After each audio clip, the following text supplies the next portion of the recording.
I was holding my overnight bag with both hands when I stepped onto the porch of the house I used to call home. The December air was cold, but not nearly as cold as the silence that settled behind the door after I rang the bell. For a moment, I questioned everything: why I came, what I was expecting, and whether this would be the last time I ever knocked here. But I didn't come back for warmth. My name is Isabel Tran. I'm 32 years old. And this story this Christmas isn't about reunion. It's about clarity. It started 3 weeks earlier on a quiet Monday night in Brooklyn. I'd just finished debugging an authentication module for a major client when my phone buzzed. The screen lit up with a name I hadn't seen in years: Elena, my cousin, the only one who hadn't ghosted me after the family stopped calling. "Hey," she said softly, "they want you home for Christmas." I blinked. "Now, they've been asking around, said it's important." The words hung in the air like dust in sunlight. It had been 8 years. Not a birthday call, not a graduation card, not even a condolence when my dog passed. And now, suddenly, Christmas. I didn't say yes. Not at first. I sat on my bed for a long time, phone still in my hand, heart buzzing louder than the notification. I'd built a life in New York. Code calm coffee shops, friends who knew me, colleagues who respected me, and Ethan who made me believe I didn't need to fight to be seen.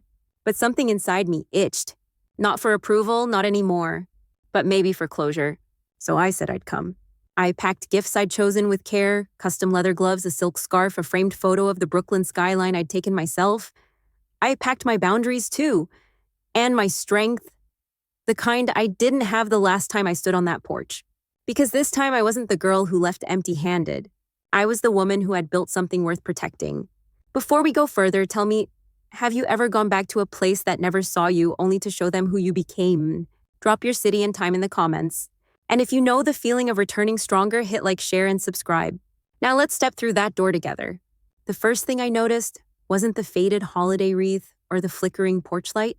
It was how small everything looked. The house hadn't changed, but I had. Every window, every crack in the siding carried memories that no longer had power over me. My mom opened the door with a surprised blink, like she'd half expected a ghost. She gave me a quick, obligatory hug, arms stiff like she didn't quite know how to hold someone she hadn't loved out loud in years. "You look different," she said. I nodded. I am. Inside, the air was thick with cinnamon and something else: nostalgia maybe, or just the smell of a home that had spent too long pretending certain people didn't exist. The furniture hadn't changed. Same scratchy sofa, same overcrowded shelves of Nathan's trophies. His wedding photo now sat front and center. There was no trace of me, not even an old school photo. I followed her into the living room where voices paused and eyes turned. A few cousins looked up from their phones. Aunt Lydia gave me a tight smile. Someone muttered, "She finally showed up," and someone else whispered, "Is she wearing sweatpants?" I wasn't. My coat was Max Mara, my slacks tailored. The look was subtle, quiet luxury, but here where designer meant sequins and labels you could spell out loud, I may as well have worn a trash bag. Then came Nathan. "Hey," he said, arms wide like a sitcom star entering a room. "Everyone, this is my sister Isabel. You probably don't remember her. She moved to New York and disappeared." Laughter, not the warm kind. I offered a smile, the kind that holds back truth like a dam holds back water. "Hi, it's good to see you." Beside him stood his wife Mia, radiant and very pregnant. "This is Mia," he said proudly, resting a hand on her belly. "And your future niece or nephew." "Congratulations," I said, and I meant it. I may have walked through this door prepared for dismissal, but I hadn't come to dish it back. Nathan tilted his head, still working. "What was it? Help desk printer stuff." I looked at him unblinking. "Cybersecurity systems design." He whistled. "Sounds fancy, still working out of someone's basement." I smiled. "Something like that?" Later, when Mom asked me to put my things down, she added almost as an afterthought, "Nathan's using your old room as his office now. You'll be on the couch." Of course I would. I laid my bag down, ran my hand along the fraying edge of the couch cushion, and sat. That's when I felt it. Not anger, not sadness, just distance. Like I was watching this all unfold on a screen. Detached. This wasn't home. This was a museum of favoritism, and I'd never been in the exhibits. That night during dinner prep, Aunt Lydia leaned in by the bowl of stale punch. "Your brother's starting his own business. He's such a visionary. And you're still doing computers." "I write security frameworks for international banks," I replied. She squinted. Well, someone has to do the boring stuff. Uncle Rich chuckled. Dishwasher spot still open at the diner. Pays minimum wage, but honest work never killed anybody. I just smiled, letting their words pass like static. They didn't matter, not anymore. But I took mental notes anyway because the story wasn't over yet. I woke early on Christmas morning long before anyone else. The couch had left an ache in my back, the kind that reminded you weren't meant to stay. I sat in silence, fingers curled around a mug of black coffee, and stared out the frost-lined window. The tree stood in the corner, twinkling like it had something to prove. Beneath it, gifts were stacked high, most with shiny bows and glittery tags. I spotted a few addressed to Mia and Nathan, some from extended relatives, one with "to Dad" scrawled in block letters. None had my name. I wasn't surprised. When everyone finally trickled in, groggy but eager, the unwrapping began. Laughter, shrieks, tissue paper flying. My mom unwrapped the gloves I'd brought her and gasped, genuinely delighted. "These are beautiful, Isabel." I smiled. They're lined with cashmere. She was still admiring them when it happened. "Oh no," she said too loudly. "Isabel, we completely forgot yours." Nathan snorted. "Just like when we were kids." Mia giggled. "You always said your sister was easy to forget." Nathan winked. "Don't cry this time, Izzy. You're an adult now, remember?" And just like that, I was 13 again, watching my brother unwrap a new laptop while I got hand lotion and an expired bookstore gift card. Only this time something shifted. Not sadness, not anger. Clarity. I reached into my purse, pulled out the sleek steel keychain I'd been carrying all month, and held it up. It caught the light just right, a small gleam slicing through the room like a truth nobody asked for. "What's that?" Dad asked. "The keys," I said, "to my new condo." Silence. "I closed last week," I added, tone even. Mom blinked. "You bought a place." "In Fort Greene. 2 bedrooms exposed, brick 5 blocks from the park." Mia's mouth parted slightly. Nathan said nothing. How Dad asked, "I mean, you bought it alone." I nodded. My bonus covered most of the down payment. Mom frowned. "Bonus?" "I work for a cybersecurity firm," I said. "We recently licensed a system I designed to an international bank." "How much was the bonus?" Nathan asked, eyes narrowing. I took a sip of coffee, about $160,000 after taxes. There it was, the sound of everyone choking on silence. You could feel the math running through their heads, the college they didn't pay for, the furniture I bought, the vacations I took without posting, the peace they mistook for failure. My father cleared his throat. "That's impressive." Mom's eyes glittered, but not with pride, with calculation. And Nathan, his smile cracked. "Just a little." "Well," he said, chuckling too loudly, "maybe you'll help fund your brother's new business. Family helping family, right?" I tilted my head. "You'll have to pitch me," I said, like you would any investor. He looked stunned. Then he laughed again, like I was joking. But I wasn't. They had no idea who I'd become, but they were about to find out.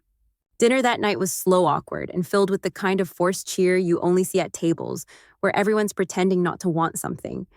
Ham was carved. Sweet potatoes passed.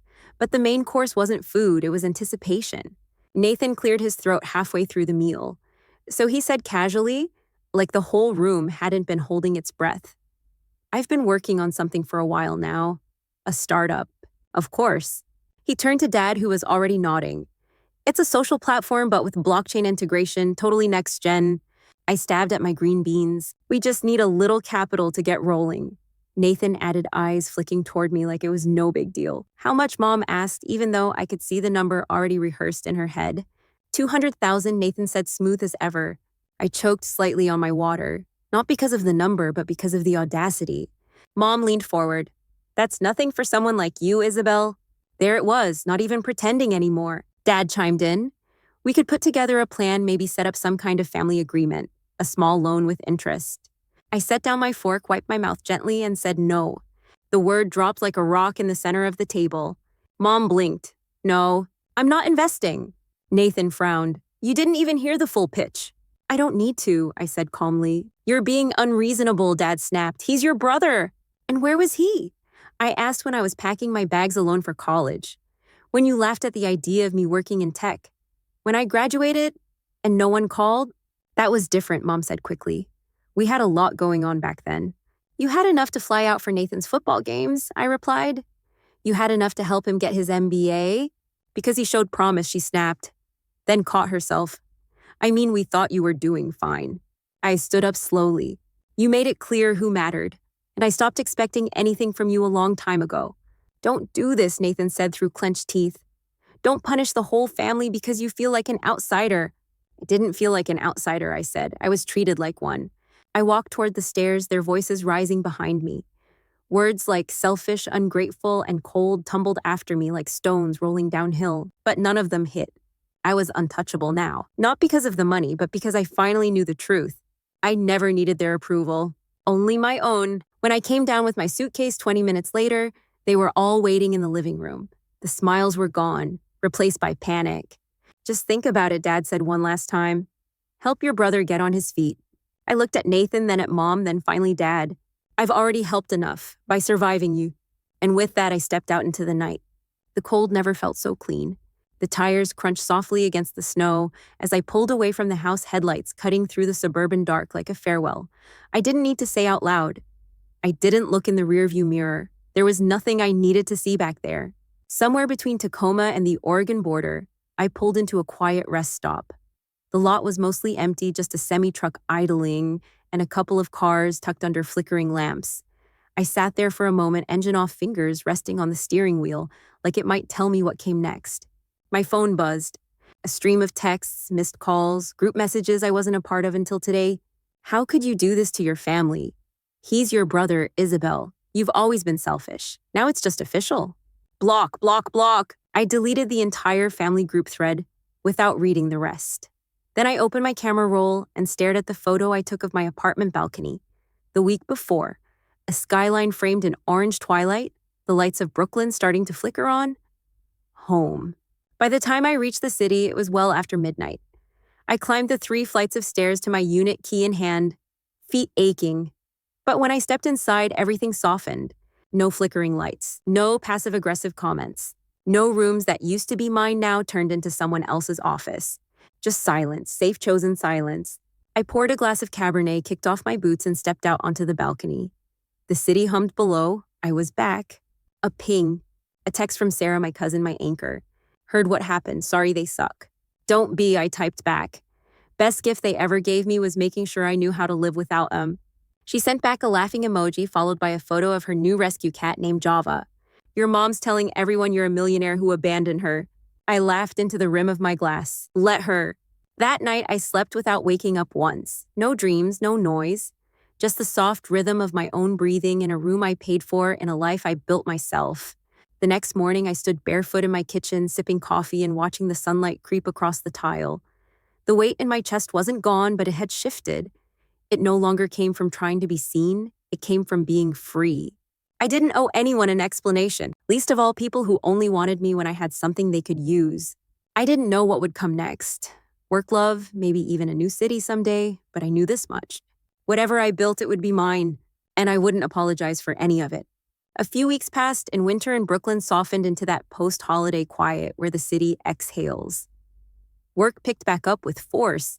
I led a team on a high-stakes implementation for a cybersecurity rollout, and for the first time, I was at the head of the table, not just a voice behind a screen. And then Ethan happened. I met him at a coffee shop near the office. He was sketching wireframes in a leather notebook, and I was debugging something impossible on my laptop. He asked me what language I was using. I asked if he believed in second chances. We shared a table, then a laugh, then our stories. He was a freelance UX designer, soft-spoken, thoughtful, the kind of person who asked questions and actually waited for the answers.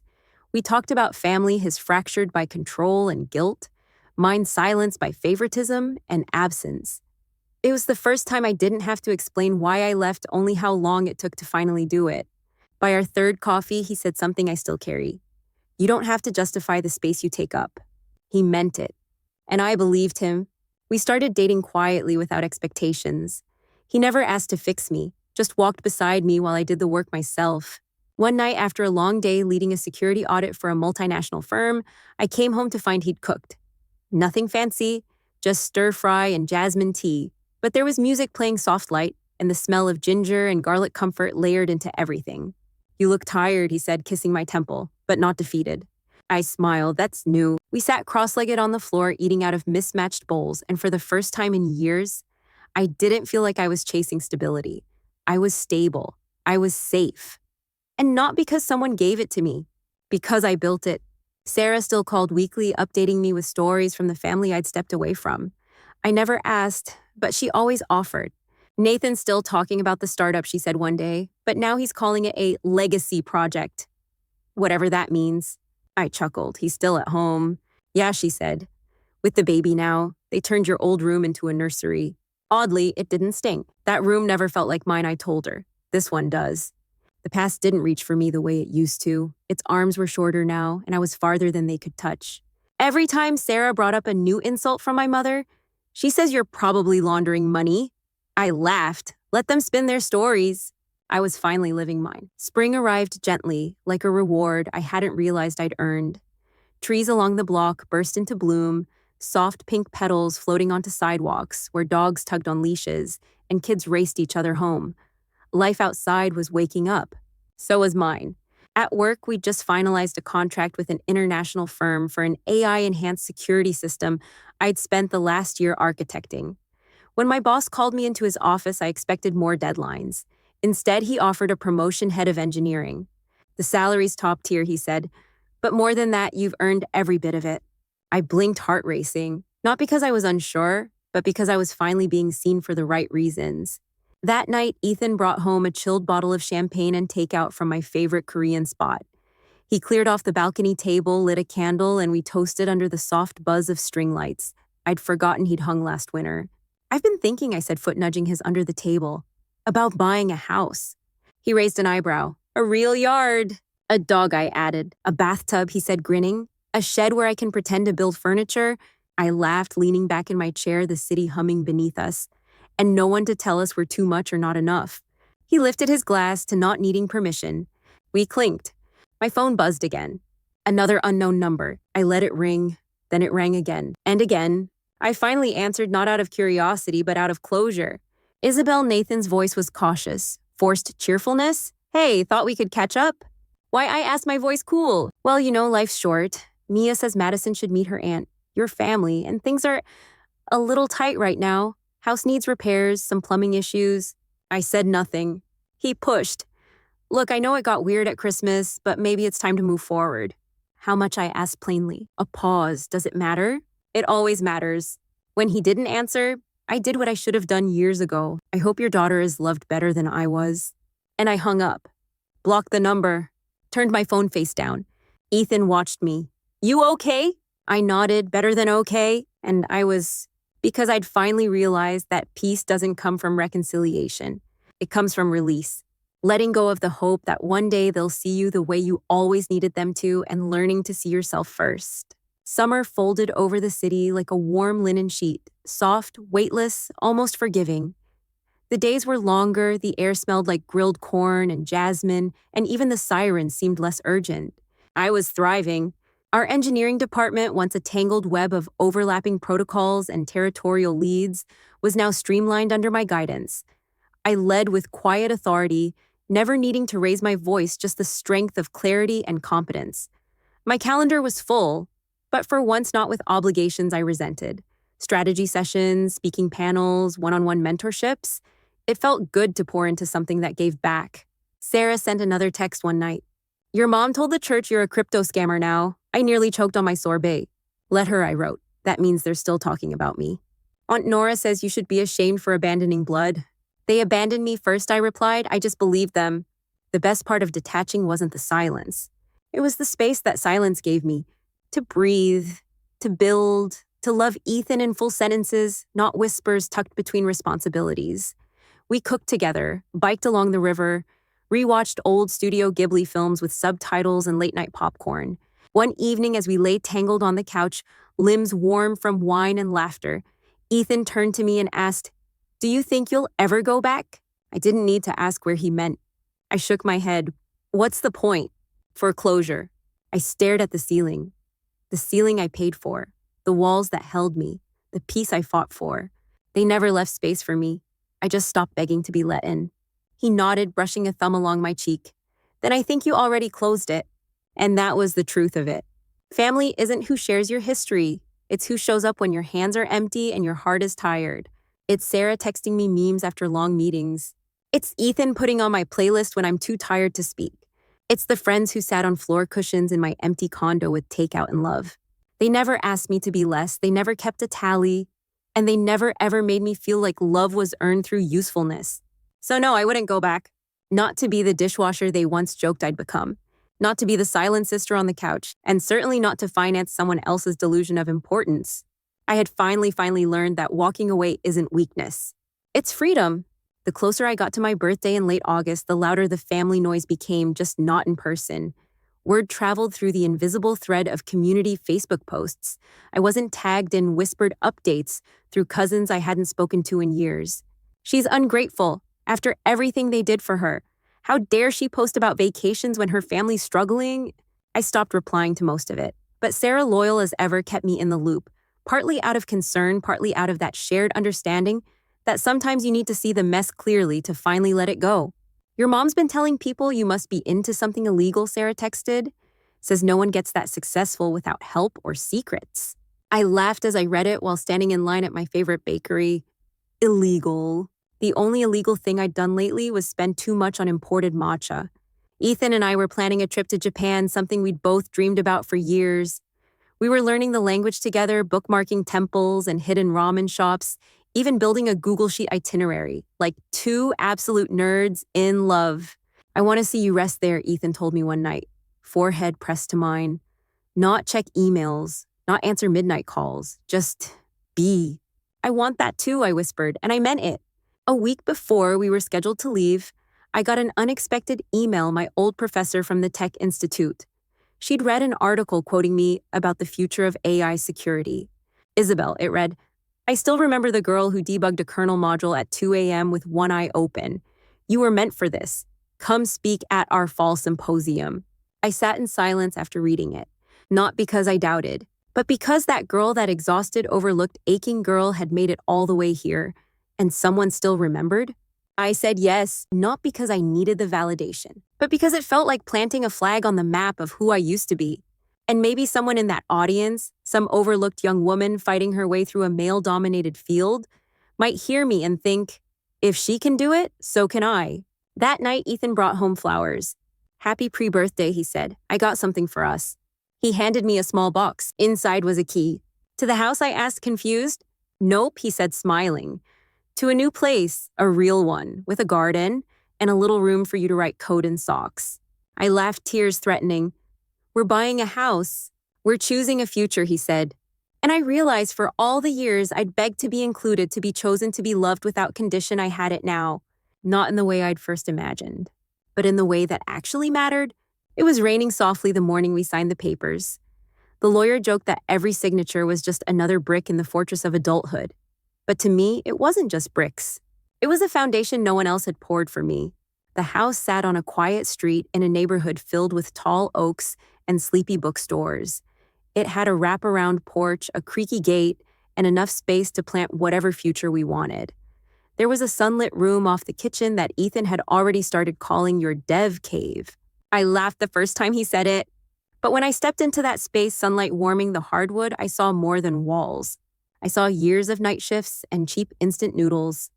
I saw fingers typing in freezing dorm rooms. I saw a girl they called invisible, building an empire no one believed in except her. The day we moved in, I posted a photo. A mug of coffee on the new porch railing, the caption simple. Built, not given. Sarah messaged instantly. Mom saw it. She says it's typical you'd rather brag than help family. I paused, then typed back, good, maybe she'll finally stop expecting me to come home. Because here, this porch, this peace, this life was home. And what they never understood was that I hadn't walked away out of anger. I'd walked away because I finally understood that love isn't obligation. It isn't earned by how useful you are. It isn't measured in sacrifices tallied on family dinner napkins. Love, the real kind, doesn't ask you to shrink. It invites you to rise. That fall, I gave the keynote at my alma mater. I wore a navy pantsuit, hair soft, voice steady. I told a room full of eager faces the truth I'd lived. You do not have to wait for someone to believe in you before you begin. You can begin now, even if no one claps, even if they laugh, even if they leave. Because sometimes the most radical act isn't proving them wrong. It's choosing yourself. The standing ovation didn't make me cry. But the girl who came up after did. She was 19, trembling, notebook clutched to her chest. I didn't think someone like you would ever understand someone like me, she whispered. I smiled. I was you. On the flight home, Ethan rested his head on my shoulder and asked what I wanted to do next. I closed my eyes, the hum of the plane gentle in my ears. Live, I said, loudly, freely, honestly. He kissed my hand. You already are. And maybe that's what this whole thing was always about. Not revenge. Not vindication, but visibility. And finally, I was no longer invisible. I was home. If you've ever felt like the background character in your own family, like the one whose success was ignored while others were celebrated for simply showing up, then Isabel's story is for you. She didn't start with support. She wasn't handed opportunities. She wasn't the favorite, the golden child, or the one with applause waiting at every milestone. She was overlooked, mocked, dismissed. And yet she built. She built skills in silence, created value in spaces no one saw, and crafted a life so full, so rich in meaning that not even her family's neglect could erase it. This story isn't just about proving people wrong. It's about proving yourself right, about honoring your resilience, your ambition, your worth, even if no one clapped when you crossed the finish line. Isabel didn't go back to be loved. She went back to remember why she left. And when she did, she didn't just reclaim her peace, she claimed her voice. If this story resonated with you, if you've ever felt invisible in a room where you were supposed to belong, drop a comment. Share where you're watching from and what chapter you're building now. Your story matters. Your worth is not up for debate, and your peace is never selfish. Hit the like button. If this story gave you a sense of closure or hope, share it with someone who needs to hear that walking away isn't failure, it's survival. And don't forget to subscribe for more stories like this where silence ends and strength begins. Because here in this space, you're not invisible anymore.